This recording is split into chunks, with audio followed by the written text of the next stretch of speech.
Hey there, kiddos. So I'm going to go over a painting demonstration kind of quickly just to refresh you on the different types of paints that we have to offer and what they can do for you. So again, I'm going to quickly go through this. So one thing is you definitely always need a towel at your table, a dry painter's towel found in the painting station. Of course, you will need water that you are responsible for refreshing and 1 to 2 paintbrushes, all right? Maybe a big one and a small one, depending on what you're going to paint. Small things, small brush. Big things, big brush. And when you paint, it's always better to start in the background. So the first thing we're going to be working on is just tempera. So tempera, remember, comes in these ice cube trays, and when you carry it, please be really careful not to tilt it so the paints do not drip out. Keep it like your lunch tray. When you take it back to your table, that's when you could pop the lid off. As 4th and 5th graders, you are the people responsible for keeping this nice and clean and full, all right? So please do your best to help the younger people that come after you. Now, it may or may not be really full right now because I'm just showing you some paints. The bottom of the ice cube trays has a color.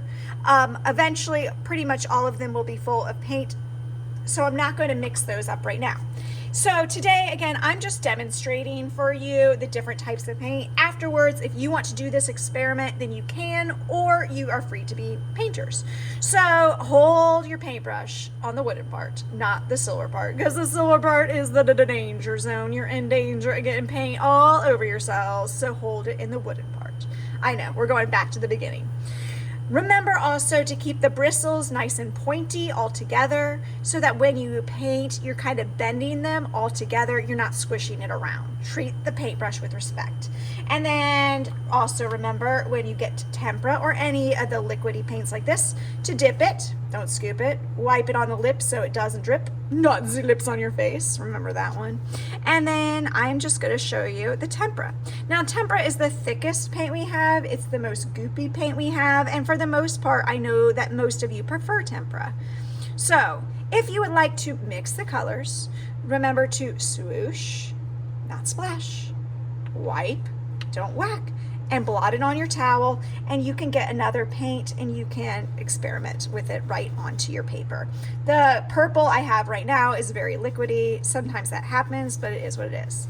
Okay, so that is regular tempera. If I say get tempera, that is what I mean. Right now I'm going to snap the lid back on though and move on to tempera cakes. Now you are responsible for keeping this stuff clean, all right? So you can see that this tempera cake is kind of messy and there's ways to clean it. But the first thing I like to do is wake everything up a bit. Now some of them you might think, Miss Langdon, there's not much paint in some of those. And actually there's more than you think, all right? Like this purple one, it doesn't have any paint on the bottom, but it sure does on the side. To get it going though, after you add your drip of paint, you're gonna have to swirl it around to get paint loaded onto your brush. And then you can see the difference between tempera cakes and tempera. They are pretty much the same, but it's a little more liquidy when you are in the cake form. So I'm gonna swoosh it, I'm gonna wipe it. And then if you want to clean something, you can take like a brush with just water and you can kind of squish it around and use your paintbrush almost like a cleaning tool. Sometimes you might even use a paper towel to kind of soak up anything that's gross as well. Keep them clean for yourself, keep them clean for others. All right, so if you want to experiment with blending colors, you can see the difference. Didn't get much pigment on my brush. So it can almost work like watercolors where it's light, or you can get a lot of color on your brush, all right? Okay, so that's tempera. Those are the 2 types of tempera. Tempera cakes, liquid tempera. Moving that aside. For watercolor, which looks like the smallest amount of paint ever, please do not scoop this paint. It will be used up too quickly and you don't need much. But watercolor can use a lot more techniques. So just like the tempera cakes, I like to wake them all up with a sprinkle of water. If they're already wet from somebody else using them, then you don't need to do this. Just like the tempera cakes, you are in charge of keeping them clean. All right, so I'm going to show you 2 different techniques. It's actually opposite on this. This one's wet on wet, which means you're going to wet the paper, wet the paper, wet the paper. And then I'm going to use a little bit of paint and you could see the difference. This works really well for like skies and clouds, and the color kind of fans out and spreads around. So that's wet on wet. For wet on dry, I'm going to leave the paper dry. And just for experiment's sake, I'll use the same color so you can see the difference. It's a lot darker if you do wet on dry, but sometimes that's not what you need. Sometimes you need other different techniques. All right. So those are 2 watercolor techniques. Again, I'm using watercolor for all of these. I'm now going to show you a salt resist, oil resist, and wax resist. So a salt resist. I like to get the paper a little bit wet because you need to make sure your paint is wet before you add salt. I'll use a different color for fun. Swoosh it. All right. For our salt resist, there will be a small container of salt over in the paint station. Today I'm just going to use this. And you pinch a small amount, just like you would on your food. You don't want it too salty. And I'm going to leave that on there. And the salt is going to work like a sponge. It's going to soak up the paint. And when I flake it off later on when the paint is dry, it's going to leave like starbursts, all right? This one didn't work out too well, but maybe you can see a little bit of how flaky it is there. Okay. For an oil resist, you use oil pastels, and you can make whatever type of thing you want. Remember, you can still do it with white too. And I'm going to put watercolor once again right over it.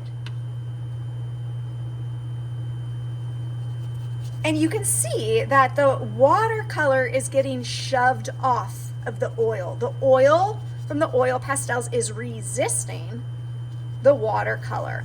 Hence why it's called a resist, all right? It's resisting each other. Water and oil don't mix. Have you ever heard that expression? All right, so that's oil pastels. But I'm gonna try a wax resist. See if it's any different.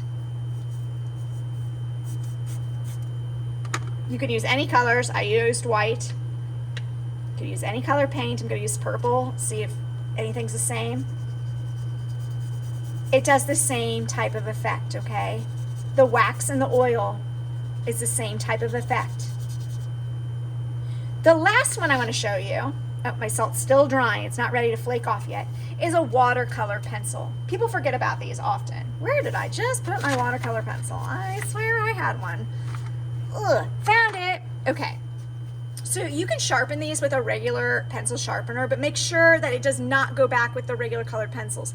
It should say watercolor, and this one's even a prang. Woohoo! That is the best of all colored pencils and watercolor pencils. There are 3 techniques you can use with watercolor pencils. You could just draw. It kind of works like a regular colored pencil. And then you can paint on top of it with water, and you could see the difference. What is it doing? What can you do? All right.